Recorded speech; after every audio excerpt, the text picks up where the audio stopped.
Hello, good afternoon, everyone. Good Good afternoon, afternoon, sir. sir.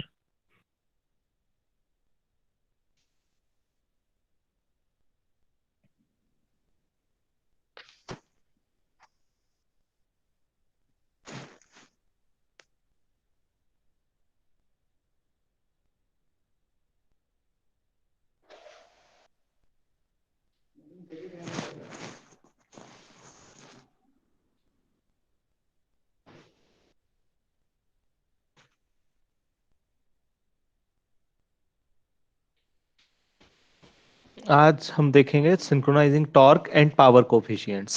तो अब तक synchronous motor या सिंक्रोनस जनरेटर में कौन सी चीज कांस्टेंट होती है?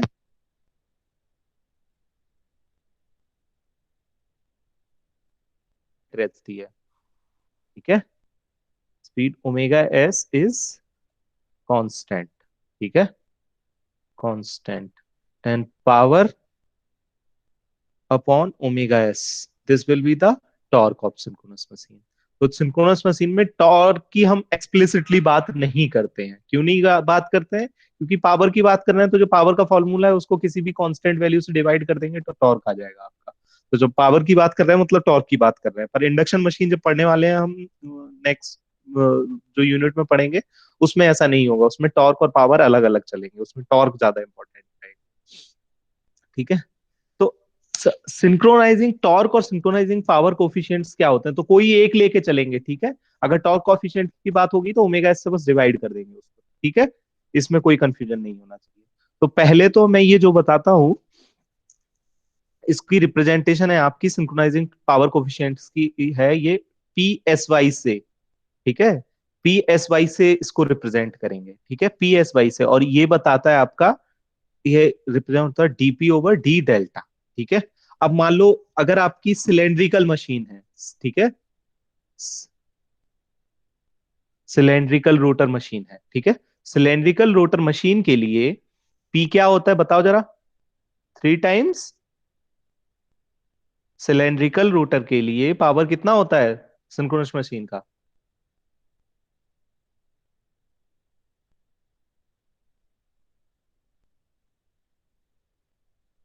Am I audible?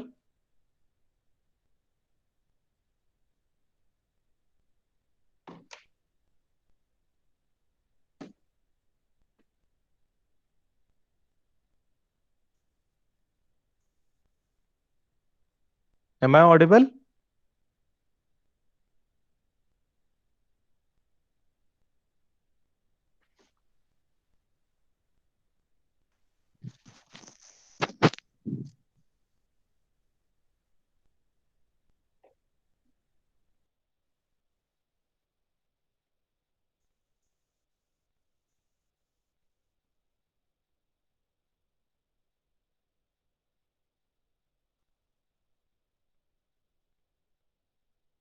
Hello Aditya. Yes, sir. मैं तो बोल रहा हूँ, ऑडिबल बता नहीं रहे तुम। हम्म।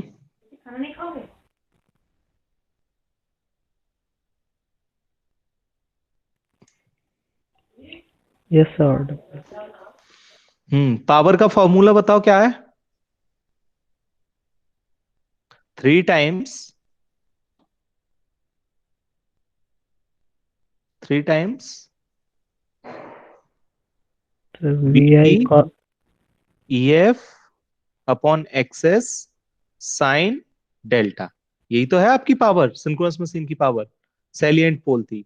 और अगर आपकी cylindrical structure non sorry non salient structure है या सिलेंड्रिकल स्ट्रक्चर है तो ये होगी। और सैलिएंट पोल के केस में, सैलिएंट पोल के केस में पावर आपकी क्या होती है?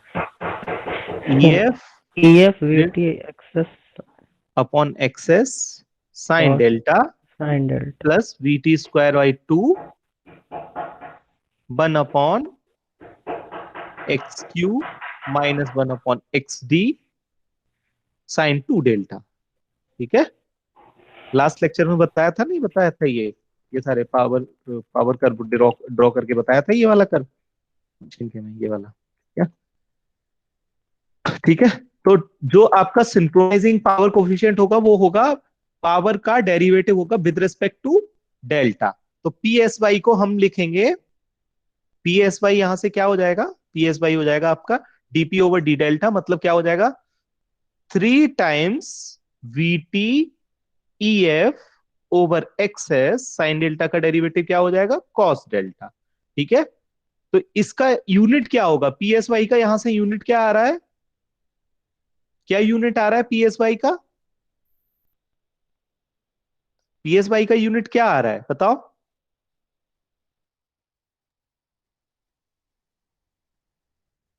पीएसवाई का यूनिट आ रहा है DP over D delta, power upon angle.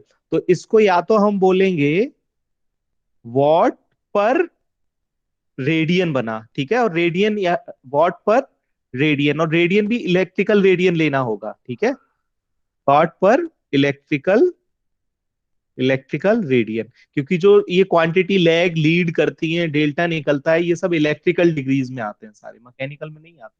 तो ये होता है पीएसवाई जो आएगा वॉट पर इलेक्ट्रिकल रेडियन में आ जाएगा। और अगर इसी को वॉट पर इलेक्ट्रिकल डिग्री में लिखना है पीएसवाई को, then P S Y will be pi upon 180, pi upon degree को पर रेडियन है, रेडियन अपॉन में है, तो रेडियन को डिग्री में कन्वर्ट करने के लिए 180 अपॉन पाई से मल्टीप्लाई कर देंगे, तो ये हो जाएगा pi upon 180 3 times V T E F upon XS, और 3 से इसको कैंसिल आउट करेंगे 180 को, तो क्या आ जाएगा यहाँ पे 60 रह जाएगा ये। तो ये फॉर्मूला आपका बन के आया pi upon 60 V T E F upon XS cos delta, और ये इसका यूनिट क्या लिखा जाएगा आगे, वॉट पर इलेक्ट्रिकल डिग्री। ठीक है, पहले तो ये इसको हम बोलेंगे क्या है ये आपका सिंक्रोनाइजिंग पावर कोएफिशिएंट। ठीक है, सिंक्रोनाइजिंग पावर कोफिशिएंट हो गया ये आपका, ठीक है। और सिमिलरली अगर ये हम निकालेंगे, ये किसके लिए है, किस तरह के स्ट्रक्चर के लिए है, नॉन सैलिएंट या सिलेंड्रिकल, नॉन सैलिएंट स्ट्रक्चर के लिए, नॉन सैलिएंट स्ट्रक्चर। ठीक है, अच्छा सैलिएंट स्ट्रक्चर के लिए पीएसवाई कितना आएगा, सैलिएंट स्ट्रक्चर के लिए पीएसवाई आ जाएगा आपका again it will be pi by 60 E F we T upon X D. ठीक है, इस वाले में यहाँ पे एक्सएस नहीं लिख के एक्स डी लिखते हैं, ठीक है, एक्स डी लिखते हैं, ठीक है, x D cos delta, delta plus we T square 1 upon X Q minus 1 upon X D cos 2 delta. ठीक है, तो ये जो आ गया ये पीएसवाई किसके लिए आ गया, किस तरह के स्ट्रक्चर के लिए आ गया, ये सैलिएंट पोल स्ट्रक्चर के लिए आ गया। ठीक है, सिंक्रोनाइजिंग पावर कोफिशिएंट आपका सैलिएंट पोल स्ट्रक्चर के लिए, और सैलिएंट पोल मशीन। ठीक है, ये सैलिएंट पोल मशीन के लिए आ गया है। ठीक है, और अगर इसको मैकेनिकल में कन्वर्ट करना है आपको, ठीक है, तो मैकेनिकल में कैसे कन्वर्ट करोगे, तो ऐसे लिख लो पी एस वाई इलेक्ट्रिकल को कितने से मल्टीप्लाई कर देंगे मैकेनिकल में निकालने के लिए, इसको पी बाई 2 से मल्टीप्लाई कर दोगे। ठीक है, क्योंकि थीटा आपका जो डेल्टा है वो अपॉन में है, तो डेल्टा अपॉन में 2/p से मल्टीप्लाई करते थे इलेक्ट्रिकल को, तो ये हो जाएगा पी एस वाई मैकेनिकल। ठीक है, पी एस वाई मैकेनिकल हो जाएगा, और इसको हम लिखेंगे, इसकी यूनिट क्या होगी, unit will be unit will be what पर मैकेनिकल डिग्री, वॉट पर मैकेनिकल डिग्री। ठीक है, अब ये बताता क्या है, पहले ये समझने की कोशिश करेंगे हम इसको, P S Y DP over D delta. ठीक है, तो यहां से अगर आप देखोगे, ठीक है, change in power, change in power for पर unit, change in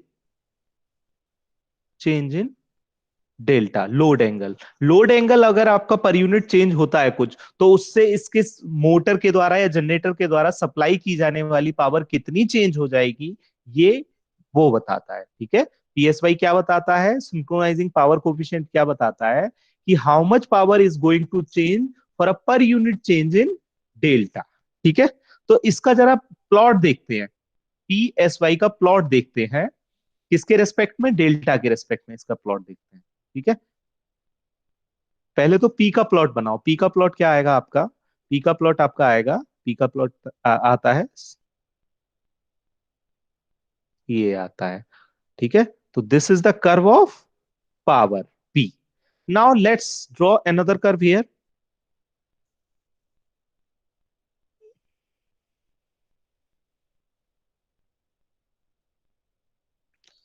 P S Y, ठीक है, पी एस वाई का कर्व ड्रॉ करते हैं। ठीक है, तो पी एस वाई का कर्व कैसा आएगा आपका, इस तरह से आएगा।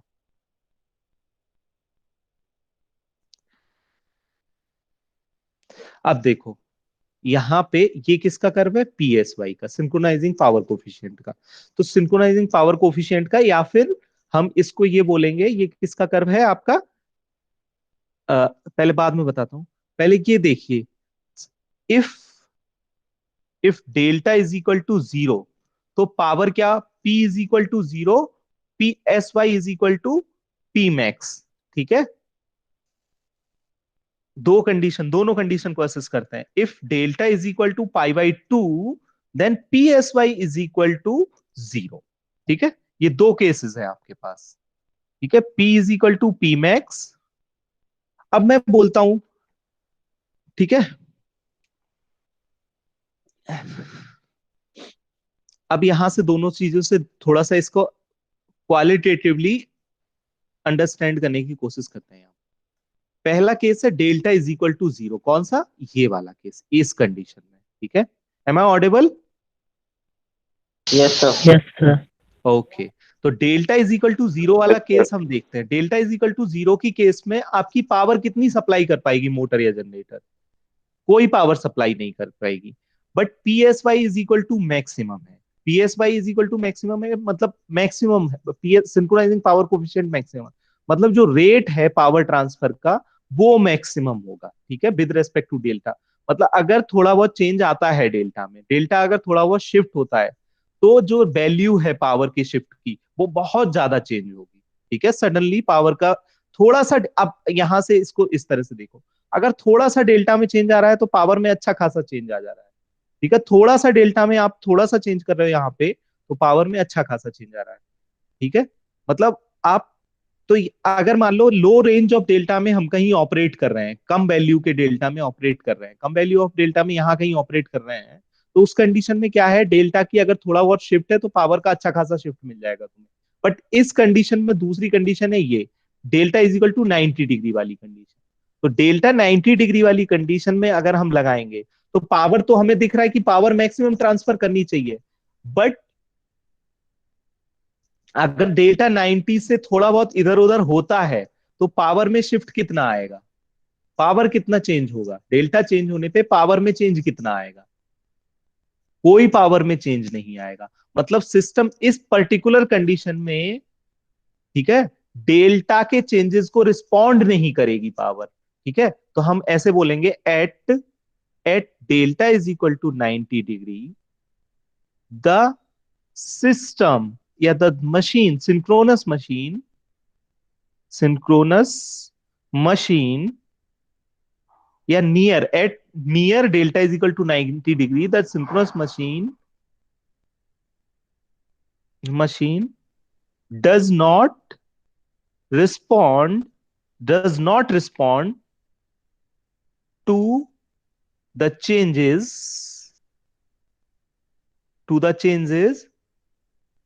of delta. डेल्टा के कोई अगर सडन मान लो मैकेनिकल लोड आता है या सडन डिस्टरबेंस आता है सिस्टम में, ठीक है, तो उसके करस्पॉन्डिंग पावर की, मान लो सडन पावर की रिक्वायरमेंट बनती है और हम 90 डिग्री के आसपास ऑपरेट कर रहे हैं। ठीक है, अचानक से लोड बढ़ता है या अचानक से लोड घटता है, ठीक है, अचानक से लोड बढ़ता है तो, और 90 डिग्री के आसपास हम ऑपरेट कर रहे हैं, ठीक है, तो उस कंडीशन में डेल्टा का वेरिएशन पावर के वेरिएशन को कीप अप कर पाएगा या नहीं कर पाएगा, ये बताओ। क्या बोलने की कोशिश कर रहा हूं, मेरे वर्ड्स पकड़ो। ठीक है, अगर डेल्टा 90 डिग्री के आसपास हम ऑपरेट कर रहे हैं और सडनली पावर की रिक्वायरमेंट बढ़ जा रही है मोटर से, आपके जनरेटर से सडनली लोड बढ़ता है एकदम से, तो लोड बढ़ता है तो डेल्टा एक्सपेंड होगा, डेल्टा बढ़ेगा। तो वो डेल्टा, तो मशीन क्या क्या मशीन उतने पावर रिक्वायरमेंट को कोप अप कर पाएगी? 90 डिग्री के आसपास हम ऑपरेट कर रहे हैं, क्या दिख रहा है यहाँ पे? 90 डिग्री नो, के आसपास no sir. Synchronizing power no coefficient नहीं करे। नहीं करेगी। ठीक है, 90 डिग्री के आसपास तो इसका मतलब ये पीएसवाई कहीं ना कहीं किस चीज से लिंक है? ये स्टेबिलिटी से लिंक है मोटर की। ठीक है, पीएसवाई किससे लिंक है? स्टेबिलिटी से। तो पीएसवाई का दूसरा नाम है इसका रिजिडिटी फैक्टर, रिजिडिटी फैक्टर, या एक और नाम बोलते हैं इसको stability factor. Synchronising power coefficient का एक नाम होगा हमारा रिजिडिटी फैक्टर या स्टेबिलिटी फैक्टर। ये हमें बताता है, इसकी आइडिया से। अब यहाँ पे पीएसवाई का आप देखो, पीएसवाई जब 90 डिग्री के आसपास है, पीएसवाई की वैल्यू क्या है? 0 के आसपास है। ठीक है, डेल्टा अगर 90 डिग्री है तो सिंक्रोनाइजिंग पावर कोफिशिएंट कितना है हमारा? 0 के आसपास। मतलब इस पर्टिकुलर कंडीशन, अब ये बताओ, पीएसवाई का ग्राफ देख के, पी का ग्राफ देख के तो आप कहोगे कि मैं नहीं, मैक्सिमम पावर ट्रांसफर कर पाएगी मोटर, मैक्सिमम पावर दे पाएगी मोटर, तो हमें वहीं ऑपरेट करना चाहिए 90 डिग्री पे। बट जो सिंक्रोनाइजिंग पावर कोफिशिएंट का कर्व है डेल्टा के रेस्पेक्ट में, वो कहता है कि उस कंडीशन में मशीन की स्टेबिलिटी या रिजिडिटी बिल्कुल होगी ही नहीं। मतलब थोड़ा सा भी पावर में चेंज, मतलब पावर में चेंज का रिक्वायरमेंट होगा, मशीन कोप अप नहीं कर पाएगी उतने पावर रिक्वायरमेंट के लिए, उस पावर चेंज के लिए। ठीक है, तो इस मशीन में बिल्कुल रिजिडिटी नहीं होगी, बिल्कुल भी रिजिड नहीं होगी डिस्टरबेंसेस के लिए। ठीक है, एकदम से मशीन क्या हो जाएगी? आउट ऑफ सिंक्रोनिज्म जा सकती है। तो कहाँ ऑपरेट करना चाहिए? 90 के पास ऑपरेट करना चाहिए या 0 के पास करना चाहिए? π/4 जीरो के पास। 45 जीरो के पास भी दिक्कत डिग्री। होती है, जीरो के पास भी ऑपरेट अगर हम कराते हैं तो जीरो के पास हमारी पावर मैक्स उतनी ट्रांसफर नहीं कर पा रहा है। ठीक है, बिटवीन 0 and 19।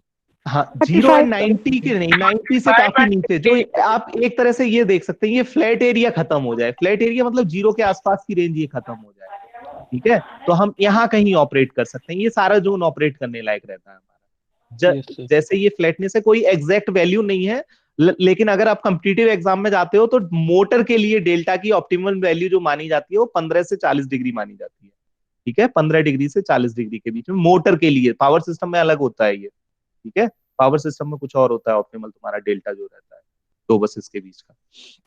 सर ठीक है, हम 45 डिग्री क्यों नहीं ले रहे हैं जब दोनों सेम हो जाएगा तो हमारे ऊपर थोड़ी है, वो तो लोड रिक्वायरमेंट के ऊपर है, लेकिन हम मशीन का डिजाइन और सिस्टम का डिजाइन ऐसे करेंगे। ठीक है, ओके। सडनली लोड बढ़ेगा तो वो अपने आप बढ़ नहीं जाएगा एंगल, लोड बढ़ेगा तो अपने आप एंगल बढ़ेगा। ठीक है, लोड अगर बढ़ेगा सडनली तो आपका क्या होगा? हाँ load sir. Suddenly load suddenly बढ़ेगा तो डेल्टा क्या होगा? आप मान लो जनरेटर है, जनरेटर में अगर आपने सडनली इलेक्ट्रिकल लोड डाला, इलेक्ट्रिकल लोड सडनली डाला, तो जो आपका पार्ट होगा कौन सा वाला? जो मैकेनिकल आउटपुट।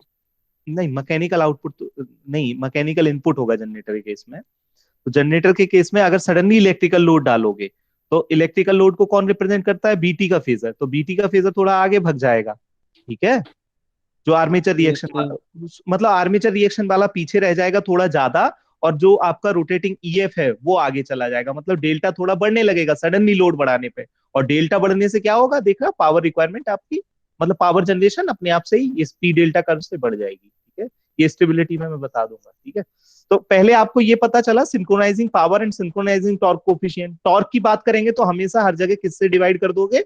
ओमेगा एस से डिवाइड कर दोगे इसको। ठीक है, सिंक्रोनाइजिंग पावर कोफिशिएंट्स और टॉर्क कोफिशिएंट की बात आ जाएगी तो पावर कोफिशिएंट जहां भी कर ले रहे हो उसको डिवाइड कर दोगे, इसके न्यूमेरिकल आ जाते हैं आपके एग्जाम्स में। ठीक है, टॉर्क कोफिशिएंट को ओमेगा एस से डिवाइड कर देंगे, जो भी पावर वाले मैंने फॉर्मूले बनाए वही टॉर्क के लिए भी वैलिड रहेंगे। ठीक है, ठीक है, आई बात समझ में?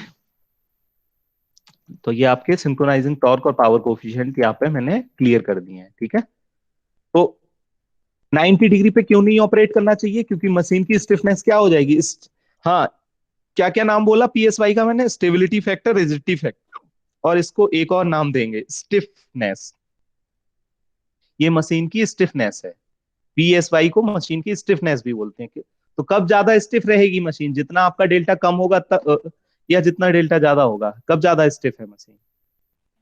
15 से 40 के बीच। नहीं, 15 से 40 मैंने बोला है वो प्रैक्टिकल, मतलब नॉर्मली ये, मतलब ये मान लो कॉम्पिटिटिव एग्जाम्स में पूछेगा तभी ये जवाब देना है, ठीक है? 15 से 40 ऐसा नहीं है कोई कि कोई हमने ऑटोमेटिक सॉल्यूशन रन किया और 15 से 40 वैल्यू आ गई, ठीक है? ये कॉम्पिटिटिव एग्जाम्स में ऑब्जेक्टिव क्वेश्चन जब लगाओगे तो ऐसा इस तरह के जो लो लेवल के एग्जाम्स होते हैं उनमें आ जाते हैं, यूपीपीसीएल वगैरह में इस तरह के सीधे क्वेश्चन पूछेंगे, तो सीधी वैल्यू आपको पता रहनी चाहिए, इसलिए मैंने बताया 15 से 40, ठीक है? 15 से 40 ऐसा नहीं है कि 15 से 40 कोई हार्ड एंड फास्ट रूल है, उसमें 45 पे भी ऑपरेट कर सकती है मशीन, ठीक है? अगर आपने मशीन और सिस्टम बहुत बढ़िया बनाया हुआ है, आपको लग रहा है कि नहीं बहुत ज्यादा डिस्टर्बेंसेस नहीं है, आप 80 डिग्री पे भी ऑपरेट करा सकते हो, ठीक है? 90 डिग्री के बाद अनस्टेबल रीजन आ जाता है। क्यों आ जाता है अनस्टेबल रीजन? 90 डिग्री के बाद पर यूनिट चेंज में मशीन में डेल्टा पॉजिटिव बढ़ाओगे और पी क्या हो जाएगा? पी फर्दर क्या होगा? निगेटिव ही तो बढ़ेगा। यस। अगर 90 डिग्री के हाँ ऊपर सर। जैसे ही सडनली आपका लोड बढ़ाया, लोड बढ़ाने से क्या होगा? डेल्टा बढ़ेगा। डेल्टा बढ़ने से पावर रिक्वायर, जनरेटेड पावर क्या होनी चाहिए उस डेल्टा को, मतलब आपने लोड बढ़ाया तो मशीन को पावर ज्यादा सप्लाई करनी चाहिए ना, उस चेंज को कोप अप करने के लिए। लोड बढ़ाया तो मशीन को ज्यादा पावर देनी चाहिए, पर हो क्या रहा है यहाँ पे डेल्टा बढ़ाने से? 90 डिग्री के बाद में देखो ग्राफ को, डेल्टा पावर कब जनरेशन बढ़ेगा? कम हो रहा है। पावर जनरेशन कम हो कम। जाएगा आपका, ठीक है? Yes sir. तो कम हो जाएगा और रिक्वायरमेंट क्या थी? ज्यादा थी, क्योंकि क्यों? लोड बढ़ाया तो उस बढ़े हुए लोड को कोप अप करना चाहिए ना मशीन को।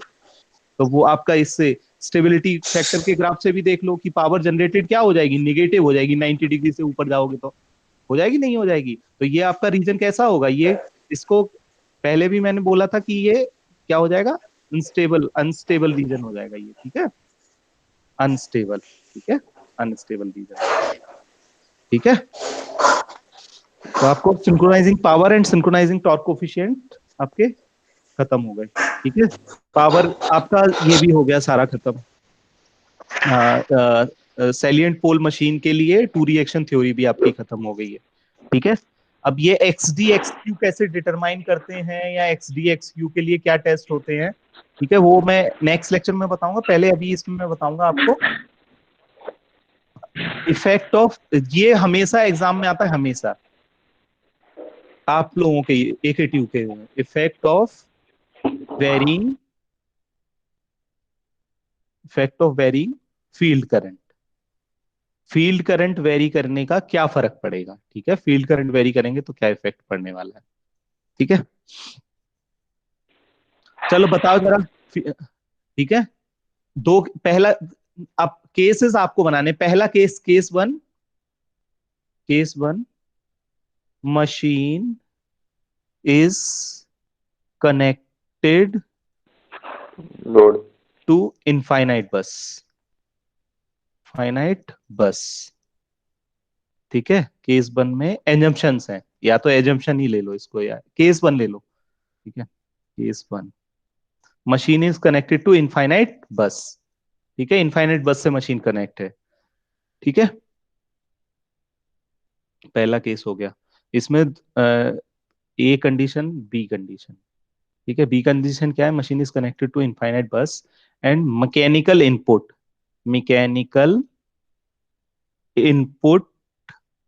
To the machine is, mechanical input to the machine is constant.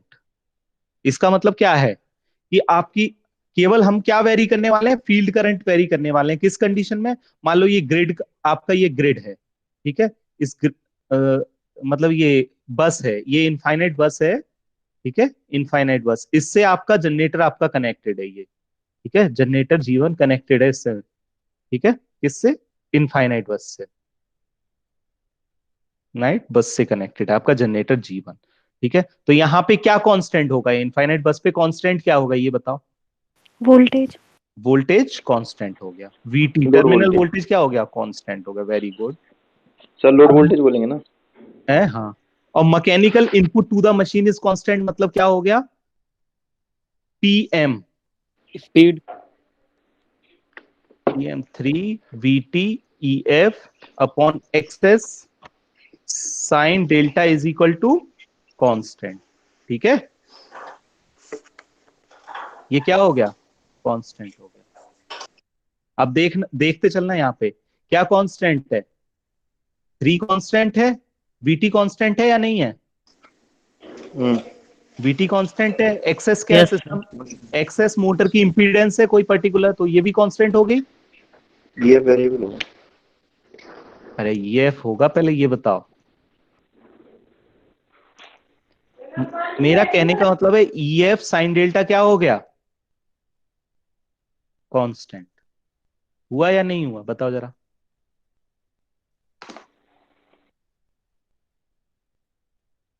Given conditions में ईएफ साइन डेल्टा कांस्टेंट होगा या नहीं होगा। Yes sir.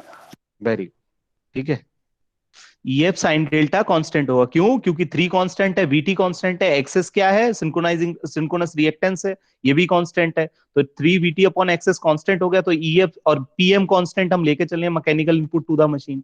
Mechanical input machine के लिए कांस्टेंट है, सिंक्रोनस मशीन है तो आउटपुट भी कांस्टेंट ही होगा अगर पावर लॉसेस जीरो कंसीडर किए जाए तो। ठीक है, तो ईएफ साइन डेल्टा क्या हो गया, कांस्टेंट हो गया। ठीक है, बस यही कहानी है, ईएफ साइन डेल्टा हमको कांस्टेंट रखना है। चलो अब बढ़ाई चीजें बढ़ाएंगे इसमें। पहले वो बनाते हैं आपका, this is VT, this is आईए, और ये क्या है, फाई। फाई क्या होगा, फाई को क्या बोलते हैं, power factor load side power angle, factor. Power factor angle. ठीक है, पावर फैक्टर एंगल। और अगर हमारा आर ए जीरो हो तो R A is equal to zero, जो कि मान के चलते ही है। ठीक है, मशीन के केस में क्या, तो हमारा ये आई ए एक्सेस कहाँ आ जाएगा आपका, 90 जनरेटर डिग्री के पे। केस में आई ए से 90 डिग्री पे आ जाएगा, तो ये क्या हो गया आपका आई ए एक्सेस, और ये आ गया आपका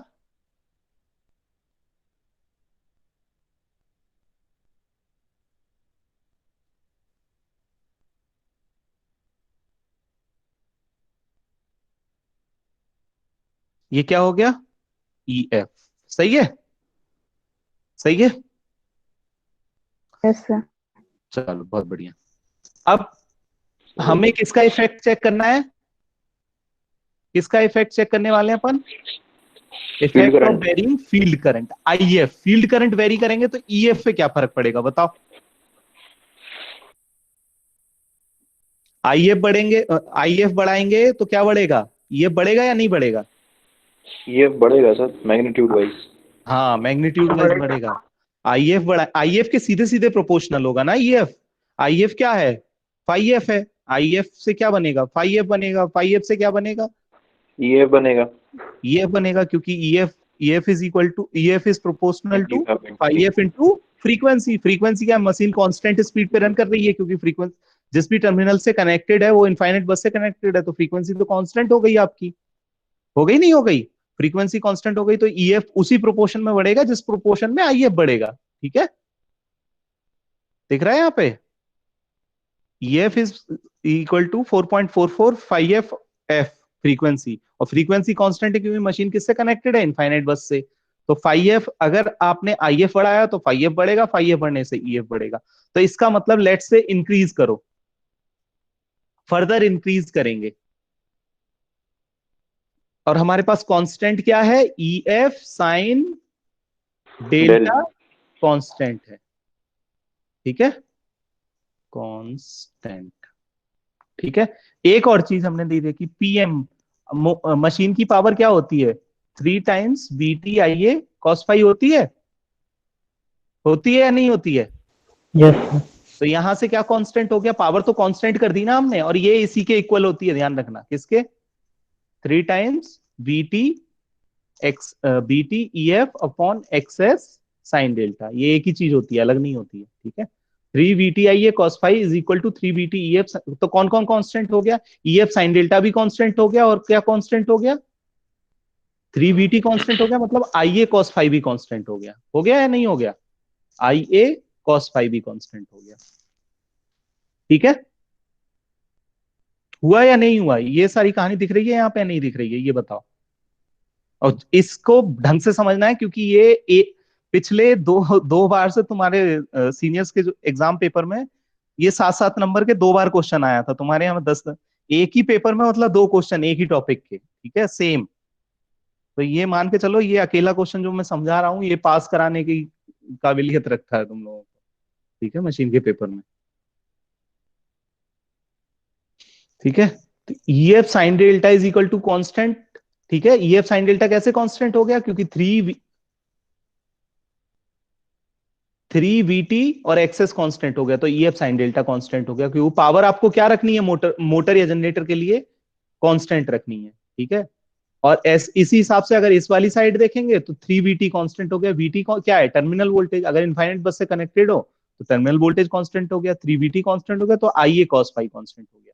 ठीक है, चलो अब देखते हैं ia cos phi कहां बनेगा, ia cos phi किधर बनेगा, ia यहां पे है तो ia cos phi कहां बनेगा, ये बनेगा VT की डायरेक्शन में। vt की डायरेक्शन में, ये बनेगा यहाँ पे ia cos phi। तो ia cos phi कांस्टेंट रहना है और ef sin डेल्टा कांस्टेंट रहना है। क्या कांस्टेंट रहना है, तो ef sin delta, EF sine delta. तो ef sin डेल्टा कहां बन गया, ये बना ef sin डेल्टा का line, constant ef sin delta ही लाइन बना रहा हूं। बनी या नहीं बनी,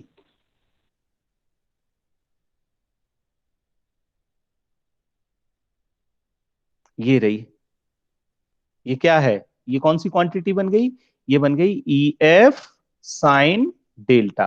तो ये वाली टर्म हमेशा, ये जो, इसका मतलब ये जो लाइन रहेगी ef जाके इसी लाइन पे टिकेगा, चाहे ये बढ़ाओ चाहे घटाओ। सर डेल्टा कहाँ पे है? डेल्टा तो ये रहा ना, डेल्टा ये रहा। ठीक है, बीटी हम्म। और ef के बीच का नहीं होगा एंगल डेल्टा। Yes sir. ठीक है, तो ef sin डेल्टा क्या रहेगा, हमेशा कांस्टेंट रहेगा यहाँ पे। कांस्टेंट। जब तो कांस्टेंट रखने के लिए ef sin डेल्टा यही तो है, तो ये कांस्टेंट रख लिया, मतलब ef कहां जाके टिकेगा, हमेशा इसी लाइन पे टिकेगा जो डॉटेड लाइन मैंने बनाई है कि नहीं। और सिमिलरली ia कहां जाके टिकेगा, हमेशा इस डॉटेड लाइन पे, क्योंकि अगर फाई बढ़ भी गया, ia बढ़ भी गया, तब भी ia cos फाई कितना हो जाएगा, इतना ही होगा, नहीं होगा। ये बात समझो पहले, ये आ रही है समझ में या नहीं, किसको नहीं आ रही है तो पूछो। ये जो डॉटेड लाइन बनाई है ये किसकी, क्या कांस्टेंट रखने की है, ये डॉटेड लाइन है ia cos phi cos phi। Constant, ia cos sir phi इस केस में IS साइन फाई बढ़ता जाएगा अरे साइन फाई की बात कहां से आ गई यार यहाँ, लेकिन IE अगर cos फाई कांस्टेंट रख रहे हैं तो। अरे तो वो बढ़ेगा नहीं बढ़ेगा हमें देखना क्यों है, वो हम क्या, मैंने यस जो सर। बता, हम जो कांस्टेंट लेके चल रहे हैं पहले वो तो देख लो, जो बढ़ेगा घटेगा, बढ़ेगा घटेगा तो वो तो जितना चाहो उतना बढ़ जाएगा, उससे हमें कोई मतलब नहीं है अभी। ठीक है, वो बात की यस बात। सर। ठीक है, तो अब बताओ, पहला केस ले लो कि आई एफ हमने थोड़ी सी बढ़ा ली, ठीक है, आई एफ बढ़ाई तो क्या होगा, चलो देखो आई एफ बढ़ाते हैं। ठीक है,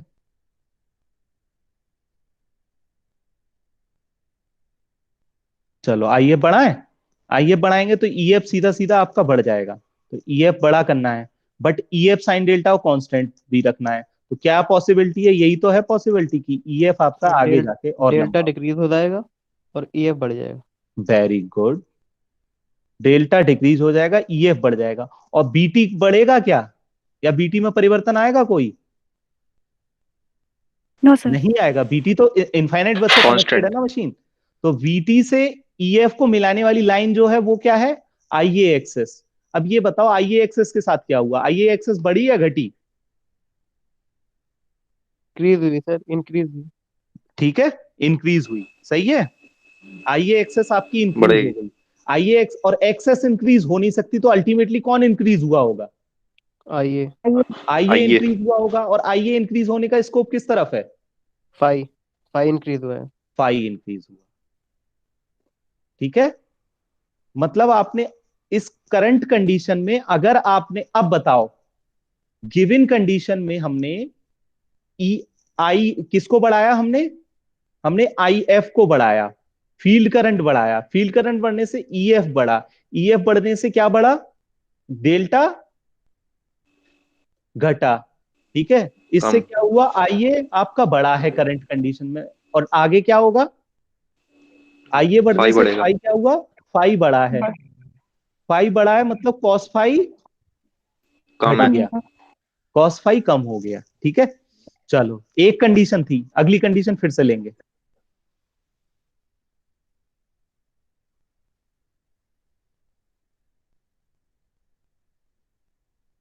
ये फिर से वीटी है आपका, ठीक है। इस बार आइए मैंने यहां लिया है, कैसा पावर फैक्टर लिया था, unity perfect. Unity power factor. Very good. आइए एक्सेस कहां आ जाएगा, यहां आ जाएगा आइए, परपेंडिकुलर। आइए एक्सेस। ठीक है, अभी के क्या पावर फैक्टर, लोड ठीक का है। पावर फैक्टर, आपका जनरेटर किस पावर फैक्टर पे लोड सप्लाई कर रहा है, यूनिटी। यूनिटी पावर फैक्टर पे। ठीक है, यूपीएफ की कंडीशन है। अब यूपीएफ की कंडीशन में अगर मैं पूछूं कि इनफाइनाइट बस से कनेक्टेड है आपकी मशीन और मैकेनिकल लोड के साथ कोई छेड़खानी नहीं की जा रही है, ठीक है, तो अब बताओ कि अगर हमने आईएफ घटाया, आईएफ फील्ड करंट हमने घटाया, फील्ड करंट घटाया तो क्या होगा, क्या कांस्टेंट रखना है बताओ फिर से, EF sine delta EF constant रखना है, मतलब वो किसके अलोंग रहना है, हमेशा इसी लाइन के अलोंग रहना है। तो आईएफ घटाना है तो ईएफ किधर बढ़े, इधर जाएगा, राइट साइड जाएगा इस Yes, करंट sir. पॉइंट से, या लेफ्ट साइड, लेफ्ट साइड जाएगा। Left side, left left side. Side जाएगा, वेरी गुड, लेफ्ट साइड जाएगा। ठीक है, डेल चलो बढ़ेगा। यहां कहीं आ जाए, तो ये जो हो गया आपका, ये बन गया नया ईएफ, कितना हो गया, ईएफ न्यू ये आ गया, ईएफ न्यू ये आ गया, और आईए एक्सेस ये आ गया। अब बताओ आईए एक्सेस अपनी प्रीवियस कंडीशन से बड़ा या घटा, बड़ा है सर। बड़ा। बड़ा है सर। बढ़ा है, आईए बढ़ा है, और आईए बढ़ने का स्कोप क्या है, हम्म। किधर बढ़ सकता है आईए, फाई बढ़ेगा। नहीं आईए बढ़ाना है करंट कंडीशन में, तो आईए और आईए कॉस फाई क्या रखना है हमेशा, कांस्टेंट। आईए को कांस्टेंट। फाई, फाई किसके बीच का एंगल होता है, वीटी और आईए के बीच का, ठीक है। तो आईए कॉस फाई हमेशा क्या रखना है तुमको, कांस्टेंट, मतलब इस लाइन के अलोंग रखना है। ठीक है, या लाइन का कलर चेंज कर देता हूं, येलो लाइन जो मैंने सर ड्रॉ इस की है, केस में फाई तो जीरो है ना अपना। अरे इसी तो केस में जीरो है, लेकिन तो क्या हो गया, फाई जीरो है तो उससे क्या हो गया, तो फिर आप कैसे बढ़ाएंगे वहां पे, आइए। कैसे क्या बढ़ाएंगे, आईए कॉस फाई कहां रहेगा इस केस में, फाई जीरो तो आईए कॉस फाई की लाइन क्या है, कोई और हो जाएगी, यही तो नहीं। रहेगी। तो यही तो लाइन रहेगी आईए कॉस फाई की। ठीक है, अब हाँ सर। आइए बट बढ़ाओ, सर आगे निकल जाएगी ना, अब चुनी लाइन के आगे तो निकल आइए यहां आएगी या नहीं आएगी ये बताओ, फाई घट जाएगा फिर, मतलब फाई एंगल आ जाएगा, बढ़ जाएगा फाई जीरो एंगल से। फिर से बढ़ जाएगा, हाँ, तो ठीक वही तो है, एंगल बढ़ जाएगा ना सर। बट किस एंगल जीरो डायरेक्शन में बढ़ रखना है रहा ना, है, किस डायरेक्शन में बढ़ रहा है, लाइक लीडिंग में। लीडिंग में, एंटी वेरी गुड। क्लॉकवाइज। तो अब देखो, if current power factor is, current PF is unity, अगर करंट पावर फैक्टर यूनिटी है, यदि current power factor is unity and if is increased, तो क्या होगा, if current power factor is unity and if is increased, it means ef will increase, ef increase होने से क्या हुआ आपका, सॉरी, if is आइए। decrease, अब if घटाया है ना हमने, if is decrease, ef will decrease, ef decrease increase. होने से डेल्टा will increase, इंक्रीज। ठीक है, डेल्टा इंक्रीज हाँ। हुआ, एंड IA excess will वो increase, इंक्रीज this हुआ। will increase IA बढ़ जाएगा, IA बढ़ने से आपका क्या हो रहा है, IA cos phi constant, yes sir, phi increase हो जाएगा। कांस्टेंट, और IA को IA एक्सेस से 90 डिग्री पे भी रखना है, तो it means phi increases, increases in leading direction,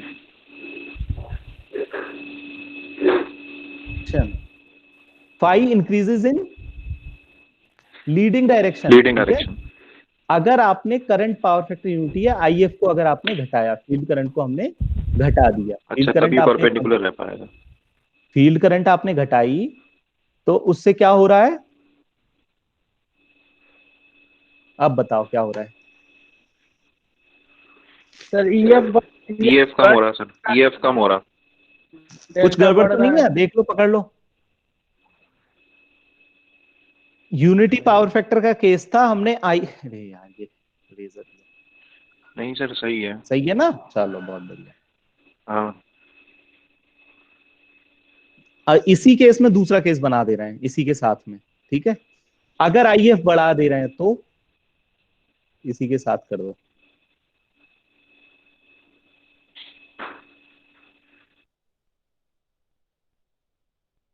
अगर फील्ड करंट बढ़ाया सर गया, अलग ही बना। अगर फील्ड करंट बढ़ाया तो आईए एक्सेस बढ़ गया, आईए एक्सेस बढ़ने से आईए बढ़ा, लेकिन वो उससे 90 डिग्री रखना है इस वाली लाइन से, तो आईए किस तरफ जाएगा? इस तरफ, नीचे की तरफ जाएगा। और क्लॉकवाइज, आई लैगिंग। आपका बढ़ा Lagging। Leading direction, lagging direction, ठीक है? लैगिंग। ठीक है। जब आपने आईएफ बढ़ाया तो पावर फैक्टर क्या हो गया? लैगिंग हो गया। तो अगर हम, अब बताओ, अब सोच समझ के बताना, कॉस फाई को आईए के रेस्पेक्ट, आईएफ के रेस्पेक्ट में ड्रॉ करें तो कैसा प्लॉट आएगा? पावर फैक्टर दोनों केस में बढ़ रहा है या घट रहा है? डेल्टा बढ़ रहा है, मतलब पावर फैक्टर क्या हो रहा है? घट रहा है। पावर फैक्टर दोनों केस में घट रहा है, ध्यान रखना। फाई बढ़ रहा है मतलब पावर फैक्टर घट रहा है, मतलब पावर फैक्टर मैक्सिमम कितना कब है? किसी ऐसी कंडीशन पे है, इस कंडीशन पे पावर फैक्टर मैक्सिमम है, ठीक है? यूपीएफटी। हाँ, अगर आईए आपने घटा दिया, आईए आपने घटाया तो पावर फैक्टर किस तरफ जाएगा? पावर फैक्टर घटेगा बट लीडिंग साइड चला जाएगा। और अगर आपने यूनिटीज के केस में है और आईएफ बढ़ा दिया तो आपका क्या हो रहा है? पावर फैक्टर क्या हो जा रहा है लीडिंग केस में? सॉरी, कौन सा है? आईएफ बढ़ाया तो क्या हो रहा है बताओ ना? लैगिंग हो हाँ, जा रहा। ये है लैगिंग। Lagging। लैग हो रहा, लैग। सही लैगिंग आपने सर इस तरफ से लीडिंग बोला। होगा इधर और उधर लैगिंग होगा सर। हाँ हाँ भाई, हटा रहा हूं इसको, हट नहीं रहा है। वही तो पूछ रहे हैं सर। मतलब ये यूनिटी का केस है, ये तो यूनिटी पावर फैक्टर है ना, वन पावर फैक्टर कितना है यहाँ पे? वन है, जब आईएफ कोई कंडीशन है। अब आईएफ को हमने कम किया, आईएफ कम किया तो आपका ईएफ भी कम हुआ। ईएफ साइन डेल्टा हमको कांस्टेंट रखना है तो ये इधर रहेगा, ठीक है? तो उस पर्टिकुलर केस में लीडिंग केस बनेगा, तो लीडिंग केस ये वाला है आपका, ठीक है? जब आईएफ घटाया गया है, सही है? यस और सर। इधर राइट साइड नो क्या है? सर, सर उल्टा हो रहा है। कैसे? अरे भाई घटाएंगे तब ना लीड करेगा। घटाने पे ही तो लीड कर रहा है यहाँ पे। Yes sir. तो लीडिंग इधर हाँ सर। और लैगिंग किधर है? लैगिंग इधर है। Right side. वो हमारे देखने का तरीका बढ़ाने है, पे। ठीक है? हम किस तरफ से देख रहे हैं। हम जनरेटर के कंसेप्ट से देख रहे हैं तो आईएफ घटाने पे पावर फैक्टर लीडिंग हो जाता है, ठीक है? और पावर फैक्टर क्या हो जाएगा? लैगिंग हो जाएगा, ठीक है? जब हम, और इसी तरह से आपका करंट का डायरेक्शन, करंट के वर्सेस आईएफ का ग्राफ बनाओ।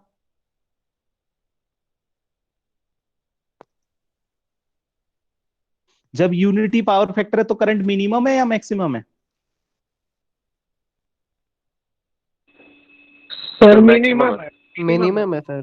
मिनिमम है। मैक्सिमम है सर, क्योंकि cos फाई का फैक्टर अरे नहीं है यार ना उसमें। अरे यहां देखो ना यार, जब आपका आईएफ जो है सबसे मतलब यूनिटी पावर फैक्टर वाले केस में क्या हो रहा है? अगर आईएफ, आइए सबसे कम। तो मतलब एक बार आईए बढ़ रही है, इधर भी बढ़ेगी इधर भी बढ़ेगी, ठीक है? यूनिटी पावर फैक्टर वाले केस में आईएफ क्या है? आईए क्या है? मिनिमम। आईए मिनिमम है आपकी, ठीक है? Yes sir. आईए वर्सेस आईएफ का ग्राफ, ठीक है? तो ये हो जाएगी आईएफ आपकी, आईए क्या हो गई ये? तो आपका पेपर में क्वेश्चन आ सकता है, तो जो cos फाई वर्सेस आईएफ का ग्राफ है इसको बोलते हैं इन्वर्टेड वी कर्व। क्या बोलते हैं इसको? ठीक है। इन्वर्टेड वी कर्व बोलते हैं इसको। और इसको क्या बोलेंगे? वी कर्व बोलेंगे। आईए वर्सेस वी कर्व और इन्वर्टेड। तो what are V curves and what are inverted V curves? तो वो ये पूछ सकता है कि what is the effect of varying the field current, या what is the effect of varying the excitation in alternator या इन सिंक्रोनस जनरेटर, ठीक है, या सिंक्रोनस मोटर में, किसी में भी पूछ सकता है। अभी तक ये जो फेजर डायग्राम वो किसका बना हुआ था? फेजर डायग्राम जनरेट किसका था ये? अरे जनरेटर जनरेटर का। जनरेटर का बना हुआ है। तो जनरेटर के केस में आईएफ घटाने से पावर फैक्टर लीडिंग हो जाएगा, आईएफ बढ़ाने से पावर फैक्टर लैगिंग हो जाएगा। लैगिंग। ठीक है, ठीक है।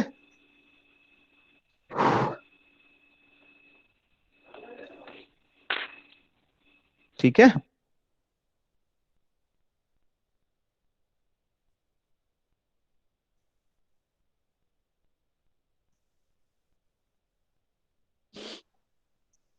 सिंक्रोनस मोटर का आप कर लोगे खुद से? सिंक्रोनस मोटर के लिए भी आ सकता है यही। सर बस लीडिंग लैगिंग चेंज हो वेरी जाएगा गुड। सर, नाम बस चेंज लीडिंग होगा। और लैगिंग जो है वो चेंज हो जाएगा, क्योंकि करंट का डायरेक्शन इससे 180 पे रहेगा। करंट हमेशा किस तरफ जाएगी आपकी?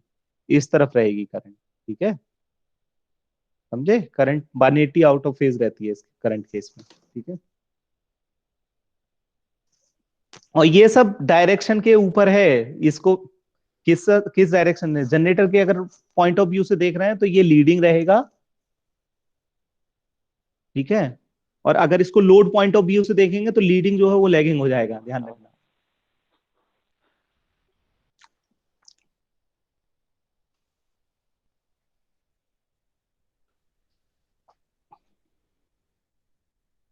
तो अगर आईएफ बढ़ाएंगे, अगर आईएफ बढ़ाएंगे तो जनरेटर का पावर फैक्टर क्या हो जाएगा हमारा?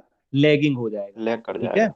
तो जो बाहर जाने वाली करंट है वो किसकी तरह भी है? बाहर जाने वाली करंट जो है, आउटगोइंग करंट जो है, वो वीटी से लैग करेगी। ठीक है, तो इसका मतलब बाहर जाने वाली करंट, ठीक है, वीटी को लैग करेगी। अब सिस्टम पे कैसा इफेक्ट शो करेगा? वो कैपेसिटिव या इंडक्टिव? इंडक्टिव। नहीं, किसी दूसरे सर सिस्टम लोड के साथ साइड। ऐसी मशीन लगाओगे तो उसके लिए वो कैपेसिटिव इफेक्ट होगा, मतलब वो लैगिंग पावर दे रहा है। जनरेटर लैगिंग का मतलब जनरेटर के लिए सर लैगिंग। पर सर आपका ग्राफ तो सर आपका जो सर ये बनाया है सर, क्या कहते हैं, फेजर डायग्राम, तो सर वो तो सर आपका इंडक्टिव ही है। Hello,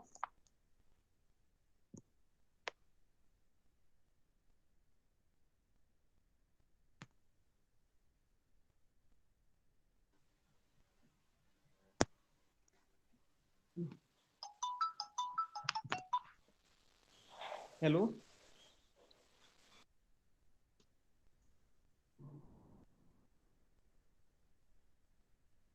hello.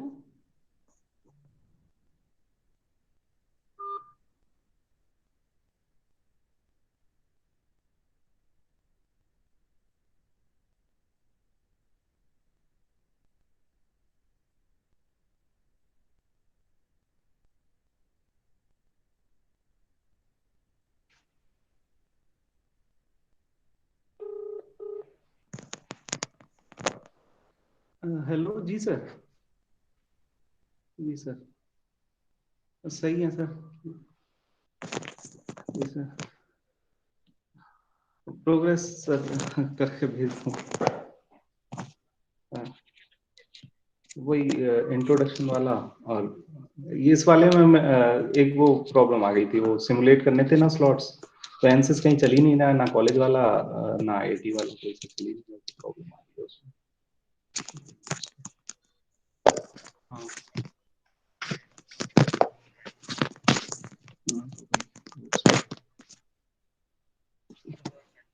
जी सर।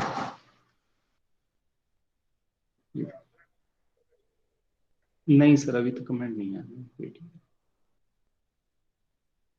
जी सर।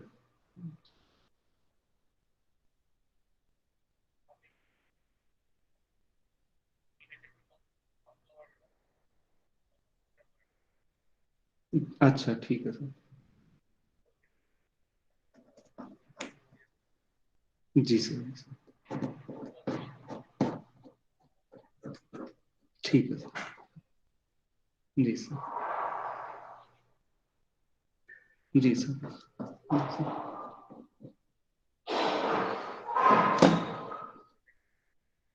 हाँ sir.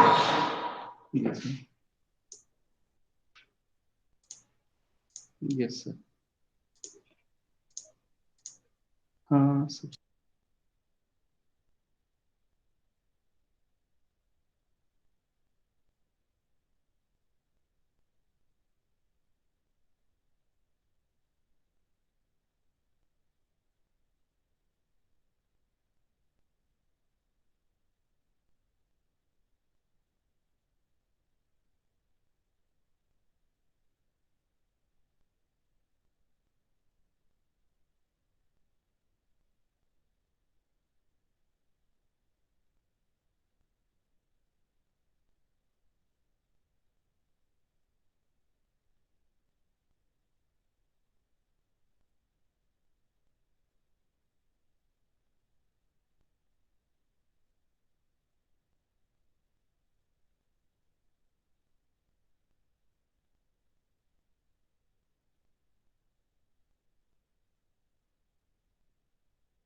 Sorry for keep you waiting.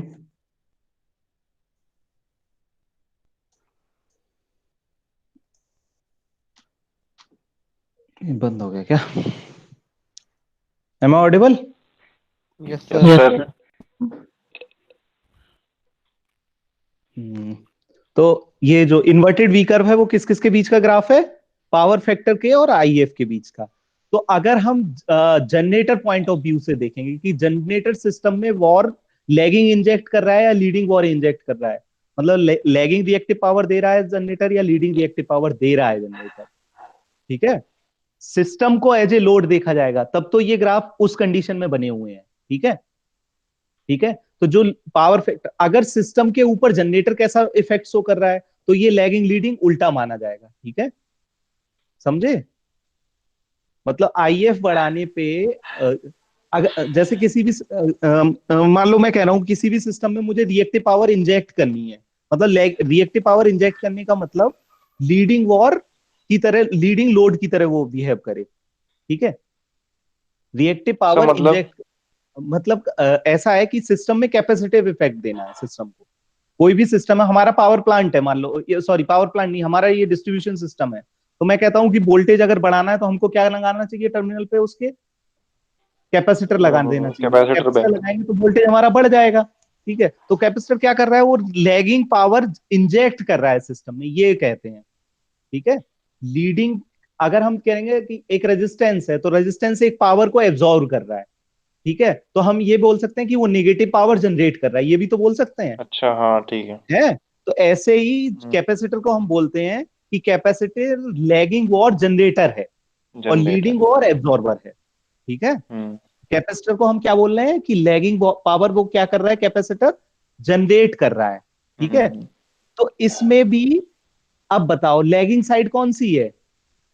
Right side है, इसमें जो कॉस फाई का और आईएफ का ग्राफ है इसमें राइट साइड है लैगिंग वॉर, ठीक है।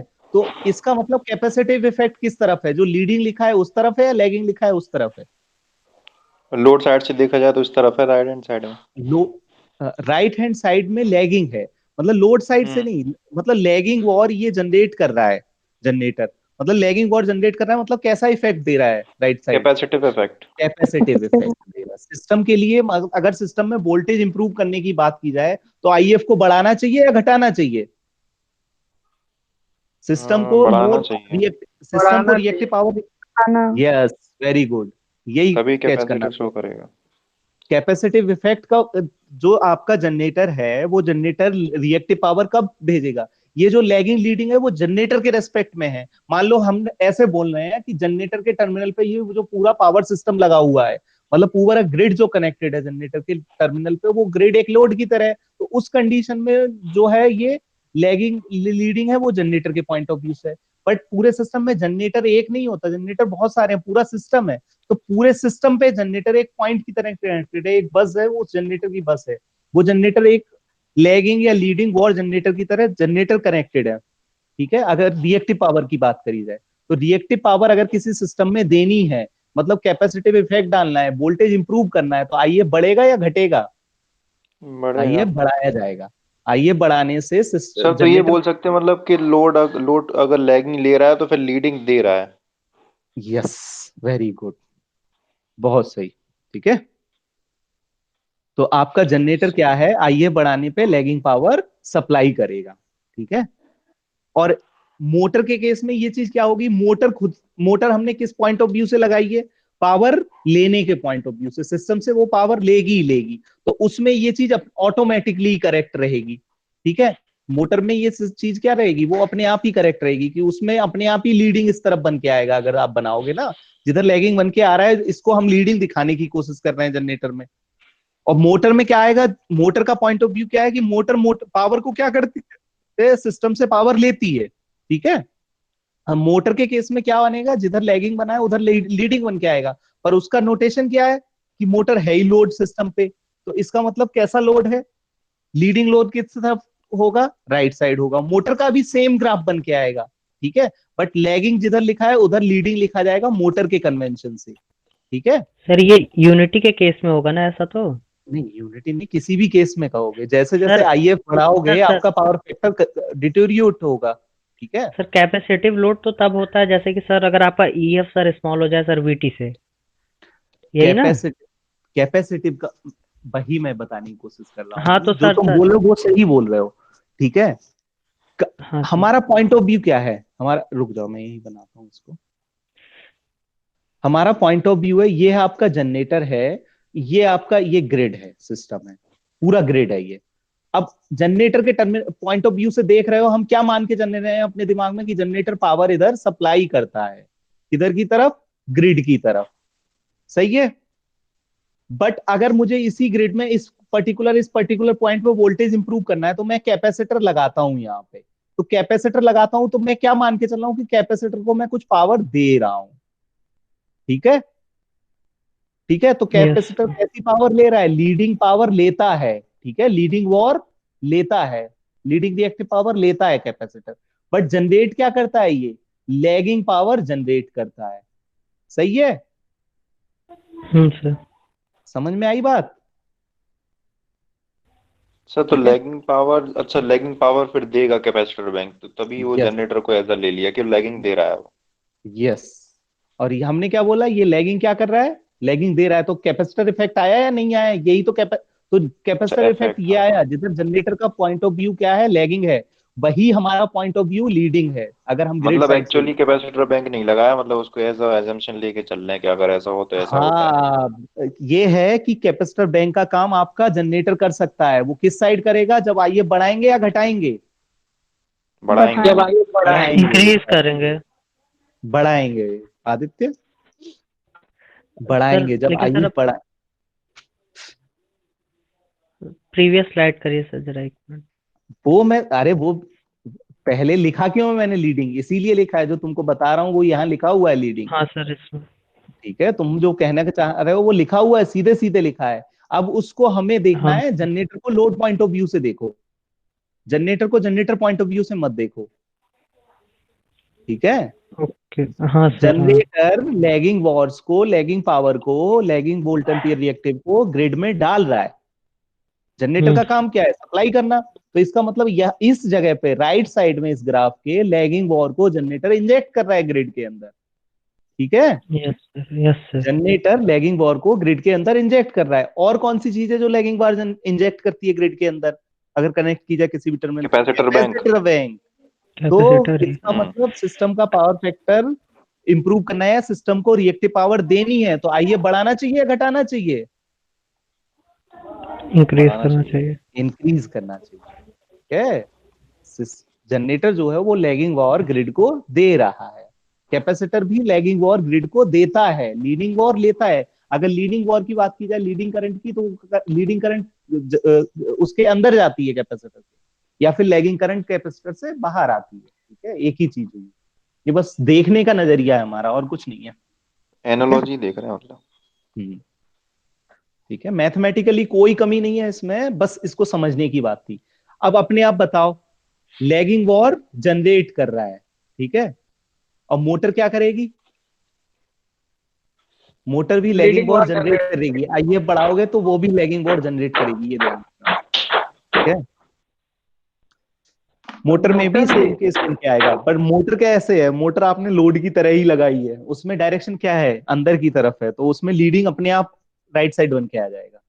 ठीक है, कैपेसिटर कैसा है, लीडिंग लोड की तरह बिहेव करेगा। ठीक है, मोटर वाले केस को खुद से समझना घर पे बैठ के। ठीक है, फिर कल फिर से डिस्कस कर लेंगे क्योंकि बड़ा टॉपिक है, समझने का। हेलो हाँ बोलो। सर, मोटर में तो राइट साइड से लीडिंग हो जाएगा। यस, लीडिंग हो जाएगा, पर तो मोटर सर का जब रेफरेंस क्या, IF बढ़ाएंगे मोटर का रेफरेंस क्या रहेगा, मोटर का रेफरेंस ये रहेगा देखो। और जनरेटर क्या करता है, कैपेसिटर क्या करता है, लैगिंग पावर जनरेट करता है, बट लीडिंग पावर को अगर हमें बोले, लीडिंग पावर को एब्जॉर्व करता है। और मोटर भी क्या करेगी, इधर right side leading power absorb करेगी। तो इसका मतलब अगेन मोटर पावर में मोटर क्या करेगी, लीडिंग पावर एब्जॉर्व करेगी, राइट साइड लीडिंग आएगा, ओब्वियसली राइट साइड मोटर में लीडिंग आएगा, तो लीडिंग पावर एब्जॉर्व करेगी। बट मोटर का डायरेक्शन क्या है, रेफरेंस डायरेक्शन। जनरेटर का देना जनरेटर का है, उल्टा। मोटर का लेना है काम। ठीक है, तो मोटर क्या करेगी, लीडिंग एब्जॉर्व करेगी। इसका मतलब क्या हुआ, अगेन वही बात होगी कि लैगिंग।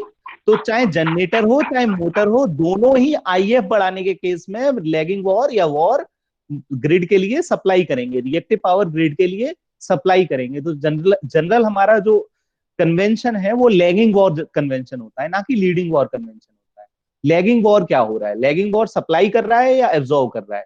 तो लैगिंग वॉर जनरेटर भी सप्लाई कर रहा है आईएफ बढ़ाने पे, और लैगिंग वॉर मोटर भी सप्लाई करेगी आईएफ बढ़ाने पे। ठीक है, दोनों केस में राइट साइड जो है वो मोटर या जनरेटर वॉर सप्लाई ही करेंगे, दोनों ही केस में, मोटर के केस में भी और जनरेटर के केस में। ठीक है, बस ये होगा कि मोटर के केस में ये वाला राइट साइड लीडिंग बन के आएगा अगर फेजर डायग्राम से एनालिसिस करोगे आप तो। ठीक है, आई बात समझ में। तो ये हो गया आपका वी कर्व और इन्वर्टेड वी कर्व। ठीक है, तो हमने क्या देखा, हमने देखा कि effect of varying the field excitation, field excitation को वेरी करने का इफेक्ट पावर फैक्टर पे क्या है, आर्मेचर करंट पे क्या है। तो आईएफ अगर बढ़ाओगे, अब देखो बहुत कॉमन एग्जांपल बताता हूं। आईएफ क्या देता है, आईएफ देता है आपका फ्लक्स। फ्लक्स किसी भी मशीन के लिए जो वर्किंग फ्लक्स चाहिए, working flux for any electro mechanical device,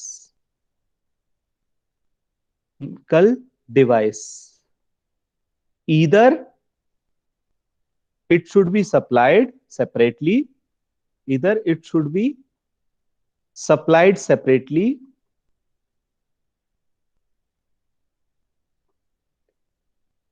or it will take from AC terminals। क्या बोला मैंने, फ्लक्स जो है, वर्किंग फ्लक्स सेटअप करना है आपको। अगर आप वर्किंग फ्लक्स अलग से नहीं दोगे, एक्सप्लिसिटली नहीं दोगे, वर्किंग फ्लक्स अलग से नहीं दोगे, तब भी मोटर के अंदर सेटअप होना है।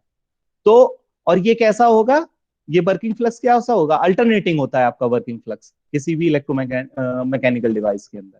तो अब यहाँ पे जरा समझने की कोशिश करो कि अगर हमने फील्ड करंट नहीं दी, मतलब कोई फ्लक्स हमने अपनी तरफ से नहीं दिया, तो वो field current setup field flux setup करने के लिए किधर से पावर लेगी, रोटर से सर। रोटर से तो हमने दी नहीं ना, मैंने बोला आईएफ दी नहीं हमने, तो फ्लक्स किस अच्छा। तरफ से सेटअप करेगी वो, सर ग्रिड से ले लेगी, ग्रिड में ग्रिड लगा से ले रहेगा। लेगी। और ग्रिड से ले लेगी मतलब रिएक्टिव पावर किधर से लेगी वो, ग्रिड से। ग्रिड से ले लेगी। और अगर हमने आईएफ ज्यादा दे दी तो क्या करेगी मोटर, या जनरेटर आईएफ ज्यादा दे दिया तो रिएक्टिव पावर क्या होगी, एक्स्ट्रा हो जाएगी मशीन के अंदर, तो वो वापस क्या करने लगेगी, उसको ग्रिड को सप्लाई करने लगी। सप्लाई करने हाँ। लगेगी। आई बात समझ में क्या बोल रहा हूं मैं, यस कि सर। अगर आईएफ आप कम दोगे, IF less, then reactive power will be taken from the grid. IF ज्यादा है मतलब आप फील्ड एक्साइटेशन बनाने के लिए आईएफ ज्यादा दे रहे हो, तो रिएक्टिव पावर क्या होगी, एक्स्ट्रा हो जाएगी मशीन के पास, तो वो क्या कर देगी, रिएक्टिव पावर वही है जो वर्किंग फ्लक्स सेटअप करती है, जो कि वर्किंग फ्लक्स क्या है, अल्टरनेटिंग फ्लक्स है। अल्टरनेटिंग फ्लक्स मतलब अल्टरनेटिंग टाइप की पावर है, जो कि पावर ऑसिलेट करती है, load to source to load. तो रिएक्टिव पावर भी वही है जो कि अल्टीमेटली फ्लक्स सेटअप करता है। तो रिएक्टिव पावर क्या करेगा, आपका मशीन के अंदर वर्किंग फ्लक्स ही सेटअप करेगा। तो अगर वर्किंग फ्लक्स सेटअप करने के लिए आप आईएफ साइड से या रोटर एक्साइटेशन साइड से पावर नहीं दोगे, या रोटर एक्साइटेशन साइड से कोई भी पावर स्टोर करने को नहीं दोगे, तो वो किधर से ले लेगी? ग्रिड से ले लेगी। तो अब आपको पता चल गया कि रिएक्टिव पावर कब लेगी और कब देगी। जब आईएफ कम होगा तो उसको किधर से लेना पड़ेगा? ग्रिड साइड से लेना पड़ेगा, या जो भी लोड लगाया उस साइड से। ठीक है, पावर फैक्टर कम रहेगा या लैगिंग रहेगा। और जैसे जैसे आप आईएफ बढ़ाते जाओगे, यूनिटी का केस का आएगा, और फर्दर उसको फिर वापस रिएक्टिव पावर सप्लाई करने लग जाएगी। सप्लाई करने लग जाएगी तो किसकी? कैपेसिटर की तरह बिहेव करने लगेगी। आई बात समझ में? सर तो मतलब लोड एंड में ऐसा हो सकता है कि वो रिएक्टिव पावर सप्लाई उल्टा सोर्स को कर दे? क्यों नहीं करती है? मतलब सबसे बेहतरीन काम जो है इसका सिंक्रोनस मशीन का यही तो है। केवल अगर मैकेनिकल पावर देनी होती तो कोई भी मोटर उठा सकते थे, किसी भी तरह की डिवाइस बना सकते थे। और सिंक्रोनस मशीन का सबसे बेस्ट यही है कि आप फील्ड एक्साइटेशन को कंट्रोल करते हो। कि ग्रिड में अगर कोई पावर की कमी है तो आप फील्ड एक्साइटेशन बढ़ा देते हो, ग्रिड में रिएक्टिव पावर आपकी इंजेक्ट हो जाती है। ठीक है, बढ़ जाती है। बढ़ जाती है। और अगर आपकी फील्ड एक्साइटेशन कम है, कम रख रहे हो, तो वो ग्रिड साइड से ले लेगी। मतलब सिस्टम कैसे बिहेव करेगा आपका? सिंक्रोनस नाम रख दिया है नहीं, सिंक्रोनस का इससे मतलब, नहीं है। तभी सर सिंक्रोनस बोलते हो सर? नहीं, इसके कारण से सिंक्रोनस नहीं बोलते। हाँ सिंक्रोनस मतलब वो तो है ही सर कि मतलब फ्रीक्वेंसी रोटेशन और बराबर एनएस रहते हैं, वाला लेकिन पंगा है वो। ठीक है, हाँ हाँ वही। ठीक है। तो जो मशीन है वो अगर आईएफ कम दोगे तो वो रिएक्टिव पावर, मतलब फ्लक्स सेटअप करने के लिए रिएक्टिव पावर किधर से लेगी? ग्रिड से। और आईएफ ग्रिड से। लिमिट से ऊपर दे दोगे, ज्यादा दे दोगे, तो वो क्या करेगी? रिएक्टिव पावर सप्लाई करने लग जाएगी। बस यही सी बात यस है। सर। और अगर मोटर मतलब सफिशियंट आईएफ जो है केवल आपका वर्किंग फ्लक्स सेटअप करने के लिए पूरा मिल रहा है, तो करंट क्या लेगा? सप्लाई से मिनिमम रहेगा। ठीक है, ऐसा होता है ना। जैसे ये आपका मशीन है और ये आपका फील्ड एक्साइटेशन है। ठीक है, अब फील्ड एक्साइटेशन से जो फ्लक्स आईएफ दे रहे हो आप, वो उतना ही दे रहे हो जितना इसके लिए रिक्वायर्ड है। तो जो करंट इधर से मोटर है या जनरेटर है, करंट जो ग्रिड से है वो कितना करंट लेगा? मिनिमम करंट लेगा। उस करंट में रिएक्टिव पार्ट वाला करंट नहीं रहेगा। लेकिन अगर आपने आईएफ को बढ़ा दिया या आईएफ कम कर दिया, तो या तो लीडिंग करंट ड्रॉ होगी इसके साथ में, या लैगिंग करंट ड्रॉ होगी इसके साथ में, आईए के साथ में। तो करंट आपकी बढ़ेगी दोनों केस में। केवल यूनिटी पावर फैक्टर वाले केस में ही करंट कम रहेगी, बाकी दोनों केसेस में आईएफ बढ़ाने या घटाने से करंट आपकी बढ़ेगी या घटेगी। मतलब V curve IA versus IF, V curve cos phi versus IF inverted V curve. ठीक है, और जो पीक, जो इन्वर्टेड वीकर में जो मैक्सिमा होता है वो 1 पावर फैक्टर का होता है, और इधर जो मिनिमा होता है वो यूनिटी पावर फैक्टर का होता है। सही बात समझ में? ठीक है, आज तुमको सबसे मेन काम बता दिया सिंक्रोनस मशीन का, और कल आखिरी काम बता देंगे इसका। ठीक है, ऑसिलेशंस वगैरह कैसे कंट्रोल होते हैं। ठीक है, आज के लिए आज कुछ नया नहीं पढ़ाते हैं इसमें। ठीक है, और गेट सर वगैरह ग्रिड में क्या है सर? गेट में जो है भर भर के क्वेश्चन आएंगे इसी टॉपिक से। सिंक्रोनस मोटर के क्वेश्चन ही इसी टॉपिक से आते हैं, ये मान के चलो। ठीक है, अगर थोड़े भी कंसेप्चुअल 2 नंबर वाले क्वेश्चन होंगे वो इसी टॉपिक से आते हैं गेट में। कोई और टॉपिक से वो देना भी नहीं चाहते हैं। यही ग्रिड फील्ड एक्साइटेशन कहीं ना कहीं लगा देंगे वो। ठीक है, फील्ड एक्साइटेशन का वेरिएशन लगा देंगे और फिर पूछ लेंगे तुमसे कि पावर फैक्टर इतना था तो कितना हुआ। कई बार आप ऑब्जर्व करके बता दोगे चारों एग्जांपल, 2 में बढ़ रहा होगा, एक लैगिंग लीडिंग होगा, तो आप देख लोगे कि बड़ा है घटा है। ठीक है, कई बार मोटर और जनरेटर बना के कंफ्यूज करेंगे। ठीक है, तो ये थोड़ा समझना, ज्यादा समझना, बहुत इंपॉर्टेंट टॉपिक है ये। ठीक है, चलो आज की क्लास तो यहीं एंड करी जाए हैं। Hello sir. हाँ बोलो। सर लिंक भेज सर देना। अगर सर सर ग्रिड अगर सर सप्लाई कर रहा है सर मशीन को, तो सर ग्रिड को कहाँ से फिर सोर्स मिल रहा है? एक मशीन है ग्रिड में। अच्छा सर, मल्टीपल से ले ले। कितनी जगह